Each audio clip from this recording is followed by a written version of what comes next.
Welcome to the Yoga Society podcast, where yoga is for everyone. I'm Martha Cottrell, and in each episode, we explore yoga, mindfulness, and movement for wherever you are in your journey. So let's get started. Hi everyone, today we're here in Toronto, Ontario at Mula Yoga. I'm here with Hana Lukac. She is an international yoga teacher, a teacher's teacher, and the studio owner of Mula in Toronto. And a yoga student. And a yoga student, so of course. So thank you so much for being here and sharing with us today. Thank you for having me. I would like to start off with learning more about you and your yoga journey. Yeah, it's sort of a non-linear experience for me. I was looking back now, I grew up in Serbia and I was always drawn to different places of worship. I always felt energy, so that was, even though I don't come from a religious family at all, I always loved being inside Orthodox church because it's open all day and it's very unstructured. You don't have to sit through service or mass, so you just come in and you kind of enjoy the energy of it. So that was something that I was always kind of curious about: energy, spirituality, devotion. And the physical practice came from, I was a classical ballerina. So I had an extensive physical training that then led into me going to acting school here in Toronto, going to York University. And then that's where I was introduced to Tai Chi and yoga for actors. And then I started doing hot yoga, of course, and Ashtanga, and a lot of martial arts and smart flow and prana flow, and vinyasa. And then that led me to Tantra and Sri Vidya, which is what I've been doing for the past 15 years. Oh, interesting. Yeah. What was your first yoga class like? Awful. It was awful. I think that there was an expectation that I would be really good at it. And I went into this very, very hot room and it just wasn't pleasant. I felt overwhelmed and I felt super, super stimulated. And now I understand why, having studied Ayurveda for a bit. I am um, pitta inclined, so I have a lot of fire in me. Going into the hot room in that environment and doing a lot of stimulating practices like Kapalabhati and a lot of back bends and a lot of poses that inducing more heat was really just not a great. Um, it wasn't balancing for me. It just like threw me off over the edge. Yeah. I feel like that's interesting because a lot of people aren't aware of the different doshas. Yes. And so I think a lot of people might go into a class like that thinking that's what there is to yoga or good for them, and not realize that there are all these other styles or something better suited out there for them. Yeah, I mean, what I found really useful is this idea that like attracts like. So our imbalances are always going to be drawn to that which sustains them, basically. So if you're a fiery person, if you're a go, you're always going to be drawn to that which perpetuates that same imbalance rather than something that slows you down. Having said that, it's probably a lot more optimal to go a little bit against the grain, to change or shift the direction of the momentum so that you can find balance. But that's why we have, yoga is evolving in a really funny way these days where it's, it went from, oh, can you do a headstand to, can we do a handstand? Can we do a back bend in a handstand? Can we do a back bend in a handstand in a hot room? And then going to sauna and a cold plunge. So everything is just so extreme. And ultimately, nobody's balanced. It's just pushing us further and further away from that ultimate goal of yoga, which is equilibrium and finding peace and sitting in the center of opposites, right? And being able to be this and that, but also knowing where the center is. Yeah. That's a good way to put it. I think that's a really important point. Yeah. Because I think it's true. A lot of people who are really busy in their professional lives and their personal lives, and they're drawn to the fast-paced practices. How can I make the most out of this hour? But then maybe they have an experience that they end up in a more calm, like a yin style practice, and they feel better. But a lot of us don't know why we feel better after yoga. Yeah. And it's, I mean, what is particularly challenging in the way yoga is offered in the Western world is group classes and one-offs, right? So there's no commitment, there's no journey. It's just you drop in and you might get a really physical practice, you might get a not so physical practice. It might be sweaty, it might not, it might be quite meditative, there may be music, there may not be. So the idea really is that we stay consistent with this awareness of where we are and where we want to go, and that practices are offered in a way that actually caters to our needs more so than our random wants. And I think that it's really dangerous. What I'm starting to hear a lot from my trainees and my students is that there's this whole movement of intuitive movement. I just do what feels good. I just do what feels right. And it's a funny thing because where does that intuition come from? Is it your reactive mind that's driving you? Is it your kind of disconnected mind? Is it your attached mind? You're attached to a particular sensation and you keep recreating it. I mean, all of those in the Yoga Sutras are called kleshas, are really afflictions. So they keep us away from awareness. They keep us away from self-reliance, from taking charge and ownership over our experience. And we just randomize everything, right? And I think until you know yourself so well that you can say, I have this sense that this should be a good thing for me. And you're not driven by this conditioning or desire that's so familiar. I wouldn't call it intuition. So there should be some methodology behind what we consume as yogis and why. I think that's really important. How can somebody take action on that, though? What would you suggest? Gosh, it's so hard because it's so random. And I think you have to find a teacher, first of all. You have to find somebody who is rooted in yogic teachings that resonate with you. Because different phases of our life will be, at different phases or stages in our life, will understand the teachings or adopt the teachings or embrace them a lot more than others. So if somebody was to tell me or teach me about energetics and meditation and mantra 20 years ago, I was upside down in a sweaty environment with the music, the last thing, super loud, which I read. So, that was my jam and equilibrium, clarity, peace, methodology, patience, didn't need anything. But, I think finding a teacher, finding somebody that is really, that is the embodiment of the teachings. It's super rare, but they are alive, they're around. So it's good to seek that.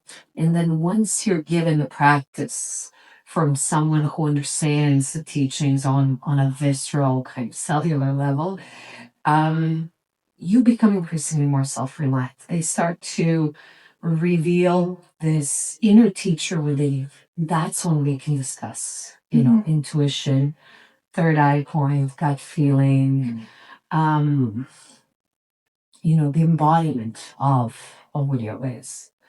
So I can't send you to a particular place. I mean, of course, come to Mula, but really it's about finding a teacher wherever you are in the world, finding somebody who A, knows what they're talking about, B, is talking about it from the place of authenticity and vulnerability.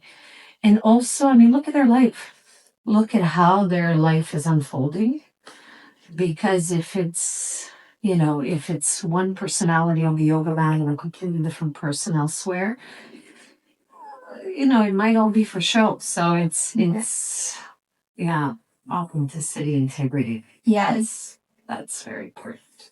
I think that is something that shines through often. And when you go to, like, when I came to your class for the first time, I was like, okay, this feels good. And it's hard to articulate it into words, but you feel the draw, and you live your yoga. You can, so like, it shines so clearly through the authenticity piece.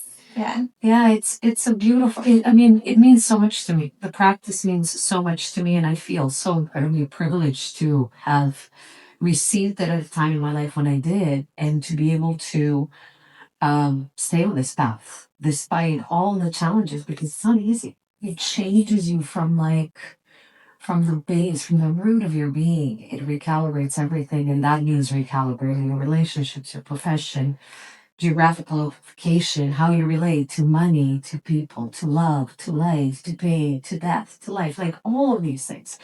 So it's difficult, and it can be disorienting, right? But I think one of the things that I really start to try to stick with is something that I received from my teacher, and that is, when you teach yoga, it's not for you, it's for others. It's you're offering it with grace and with generosity and authenticity. And you hope for the best. You hope that you can get out of the way enough to transmit the teachings in a way that is meaningful when you practice it for you.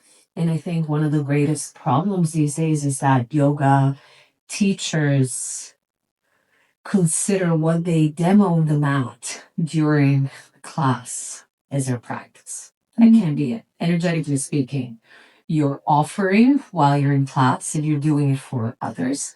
When you're practicing, it could be exactly the same practice that you taught your students.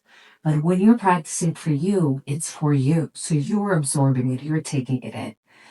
If there's a conflict of the direction of that, of the energetic flow, if we consider our practice to be our teaching, and vice versa. Right. Do you mean, like, so that sometimes when somebody's only teaching classes, and you abandon your own practice, you can start to feel it, like, I need to get on my mat and do this myself, because teaching can give you a lot of energy, like when you feel like you're helping in some way, maybe. Sure. But at the same time, I don't know. Personally, I feel like I need some time on my own mat to, like, refill my own cup.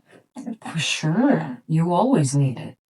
So, when we think about these energetic equations, that we can, if energy is currency, right? And so how we show up in the room and how we command the room, because if you have 30, 40, 50, 100 distracted souls in the room, distracted minds or attached minds, or especially North America, there's such a sense of entitlement and expectation of what the practice should be like, that when you show up for class to teach, sometimes you're at the mercy of all of these fluctuating energies, and in a lot of resistance. I've had people numerous times just do sort of a Mysore practice in my class, and I'm thinking, why are you here? Like, I respect what you're doing, but you're really not getting anything out of me, and there's no exchange here. You're not trusting the practice, and as a result, I'm not trusting you right now. So I don't know what's going on. But really, in order to command the room, your energetic capacity, your intellectual capacity, and your physical capacity for the practice has to be greater than the distractions of your students, than their attachments, than their resistances, because only then can you actually subsume them. If we show up in the room of 15, 20, 30, 40, 50 people, doesn't matter, from a sense of lacking, and we're trying to tap into their energy for approval, for being seen as one way or another, or for finding purpose in being helpful, that's a very slippery slope. that breeds codependency, crossing of the teacher-student boundaries, which happen all the time. I mean, to be real, like that's really not a good approach. I think we as yoga teachers, our wholeness is our responsibility. So, we gain energy and fulfillment and beauty and authenticity in the way we transmit our teachings, not by who is in the room with us, but how we practice and how we commune with, the divine, or how we pray, or how we do mantra, how we move, how we breathe, how we devote our time to studying and learning, more so than, oh, this is just who I am. Everybody adore me. And then, and then the problems really arise quite quickly because the ego is relentless. Yeah. I like the way you put that into words. I think it's something you can feel when you go to a class. Like you can really feel like the energy of the room, the energy of the teacher that they're giving off, but it's hard to put it into words. And everything's so real the way that even this weekend when we were talking about it. Yeah. So that's one thing that I really appreciate about you and the way that you teach and all about energy and making it a real thing. Yeah, it is. I mean, there's no life without love. There's nothing without, right? Everything is energy. Everything's Yes. energy. Yeah. How did you go from, you said your first experience was this very physical pitta practice. How did you stay with it long enough to find other types of practice that resonated better with you? I was so hungry, I was given, because I was a classical dancer, I had incredible discipline when it came to alignment and regular practice. So I was on the mat every day, maybe 6 days a week. And then of course I had a little like love affair with Mysore, and I did Ashtanga, which is also 6 days a week. But Ashtanga wasn't enough for me at that time, so I was doing Ashtanga in the morning, and then I was doing Vinyasa in the afternoon. And then I very quickly, because I understand the body so well, I very quickly excelled. And I could do pretty much all the poses under the sun. And I had a little moment of panic. And I remember it was just this contemplation of where next? What happens when you master all the poses? Not that I mastered all the poses, but I was approaching that point where my body was so bendy and so strong and so incredibly depleted at the same time. But I could really bend myself into anything. And so what happens then? Because I realized that I wasn't feeling any healthier. I wasn't feeling any more fulfilled or happier in life. I just had this very rigid, strict discipline in me that helped me, stay fit physically. But my body started breaking, and there was just um, no meaning in I was hungry for more. And I did experience, Simon Hart was actually here. He's a student of Shira Ray's, and he teaches beautiful fluid flow, but it's called prana flow. And so that was my first proper introduction to energetic practices, like energy driven practices that are physical. So the breath is fueling the physicality of the practice, which was incredible. And I felt so deeply connected, even though the movements were fairly simple in comparison to, Shani third series or fourth series or whatever, but really just glorious. And then I met Rod Stryker at the Yoga Conference in Toronto. It's about, I want to say 15 years ago now.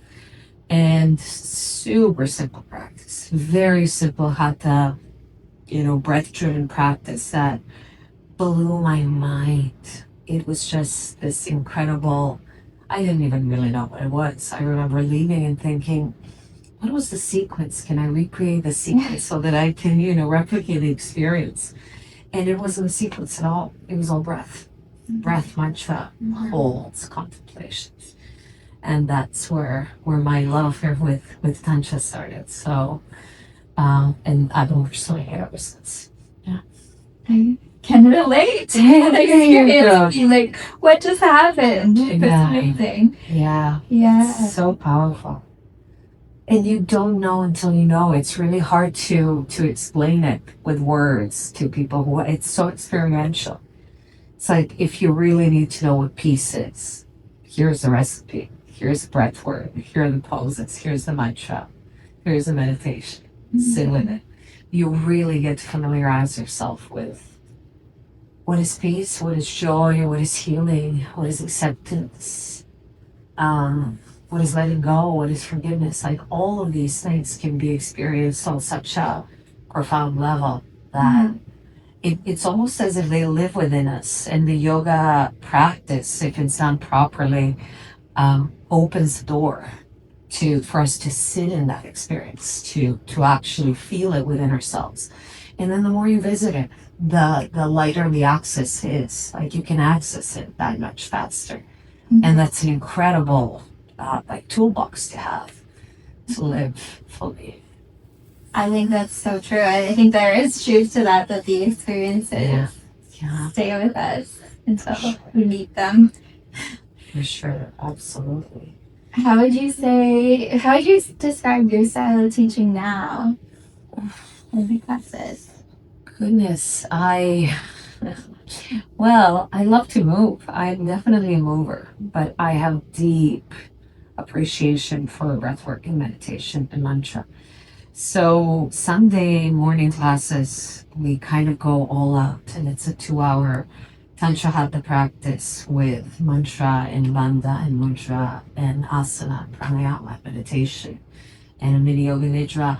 So it's really luxurious. It's all of it.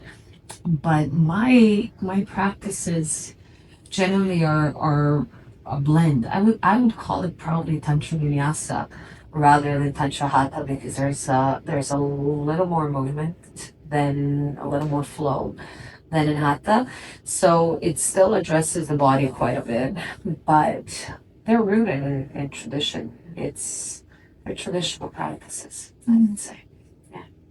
That makes sense. Based on my experiences, it's such a beautiful combination of different things. I think I did leave your class being like, what was that? I'm feeling good, but what was that? Yes. I'm so happy to hear that. That's great. And I didn't know what to expect going in. So that's wonderful. And people can experience your classes even if they're not in Toronto. You have an online platform. Yes, it's called That Deeper Yoga. And it was initially designed for yoga teachers, but it's certainly great for people who are enthusiasts who want to learn. My experience was that unless you're doing a teacher's training, it's incredibly hard to grow in this practice, especially beyond asana. Asana through repetition and some workshops and stuff you can begin to master and kind of starts to click. But when it comes to pranayama, when it comes to the sutras, when it comes to mantra, when it comes to yoga nidra, there's very little out there. So what I did was I created this platform that is rooted in 3 pillars of yoga in physicality, so matter, energy, and consciousness. And they're sort of like 3 stages of yoga that are addressed as 3 layers of our being. So the physicality is all asana. We're doing practices towards a peak pose. They're very kind of anatomically designed so that the peak pose in the end becomes more accessible the more we repeat practice. The energy is all about becoming increasingly more aware of vayus. Vayus are directions of energy in the body, and they precede the actions and functions of our being. So things like digestion or elimination or fulfillment and nourishment or circulation, etc. And the mind, of course, is the apex of the yoga practice, which is all meditation and sitting in stillness and becoming more and more aware of our being, of our light, of our potential in this world. So but it's open now to everyone. So if you're curious, there's a 10-day free trial, I believe, and it's really beautiful. There's no commitment, so sign up at yoga.com and check it out and see if you like it.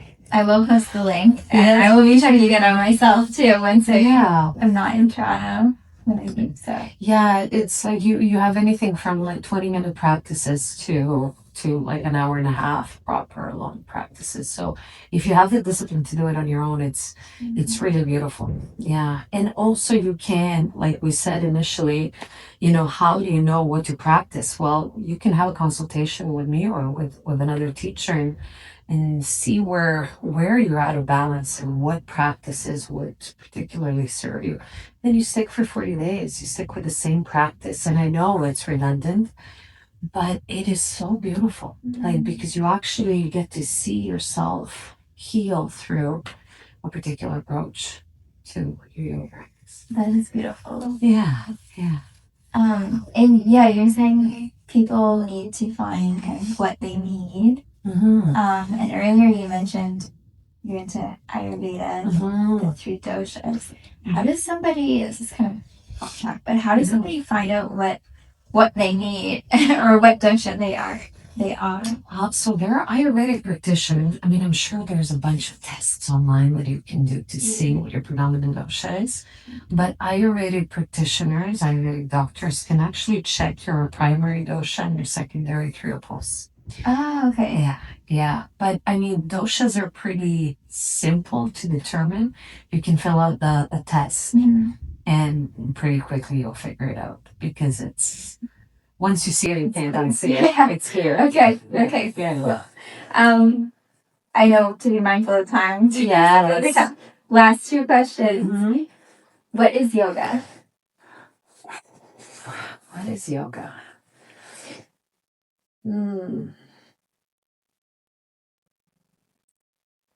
Gosh, yoga had so many meanings throughout my journey that were, it started from yoga as a tool for mental and physical observation to yoga as a spiritual system that, sort of unveils our inner capacity to live with purpose and love and wholeness and authenticity and forgiveness and compassion. It's the absence of suffering.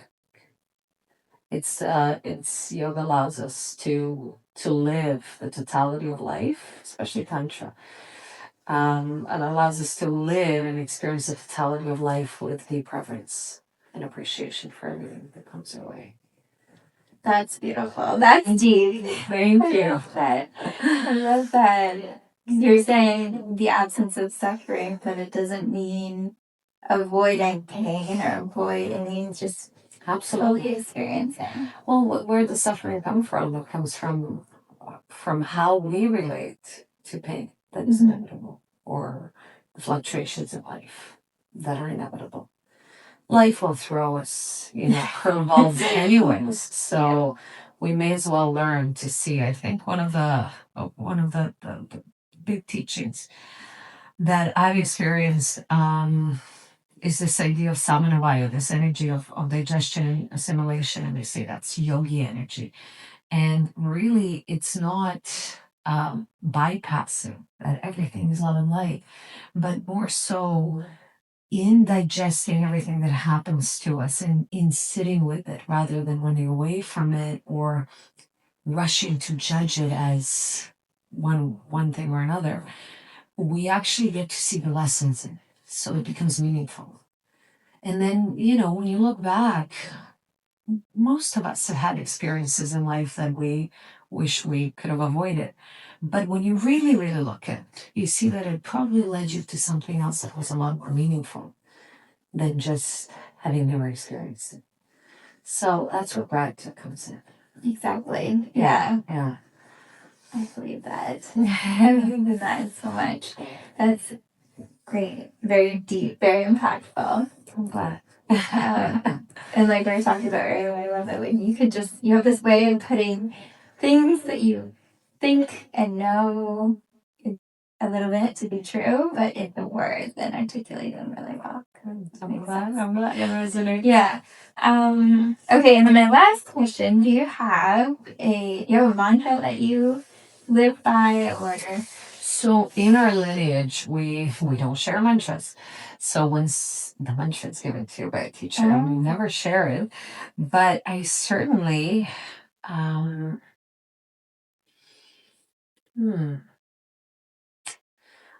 like to keep myself. I like to remind myself that we suffer more in our imagination than we do in reality. So that's once the mind starts to get really, really busy and saturated with stories, it's really good just to kind of take a step back and objectify the story. And I think yoga has helped me tremendously in creating that gap from the chaos and the spinning of the mind and the actual experience in reality. Mm-hmm. Yeah. That's so important to be able to take that step back. For sure. And I mean, I think the more we practice, the more we gain that skill to just like, even if it's just, little delayed gratification, little delayed reaction to things is incredibly important. Okay, that's a great takeaway. A great thing to think about. Is there anything else that you want to share with everybody today? What do you think yoga is? Oh, this is why I asked the question. I wish I had with it. Yeah, this is why I asked the question, because it's so hard to define. And some people say, when people hear I'm in yoga, they have an idea in their mind of what it is, and it's just stretching, or it's something very traditional. You sit there and meditate. Yeah, and it's boring. And so what I'm trying to do here is spread that yoga is not just one thing. There's so much to it. Yeah.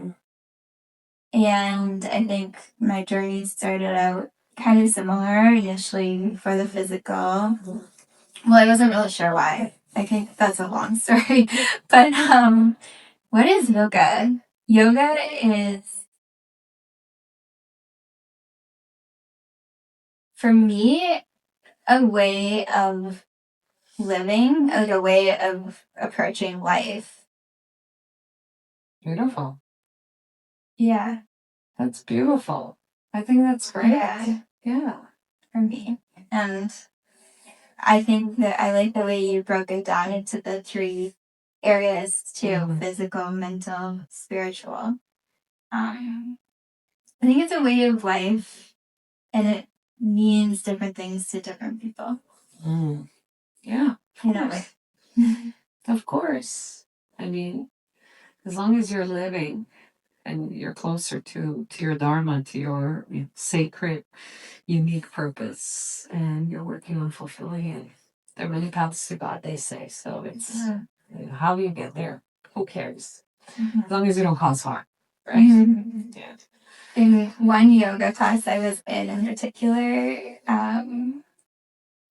the teacher used the analogy, not for what is yoga, but for something else, about all streams lead to the same ocean. Remember? Yeah. There you go. Yeah. Well, thank you so much for your time. Thank you for flipping the question on me. Thank you for answering. Thank you for having me. This has been truly a wonderful experience. Great chatting. Yes, I'll share the link to Mula. We'll be sharing about Mula and dive deeper as well. Beautiful. Thank you so much. So I can check you out. Awesome. Thank you so much. Thanks for listening to the Yoga Society podcast. If you enjoyed today's episode, please like and subscribe and share it with someone who could use a little more mindfulness in their day. See you next time.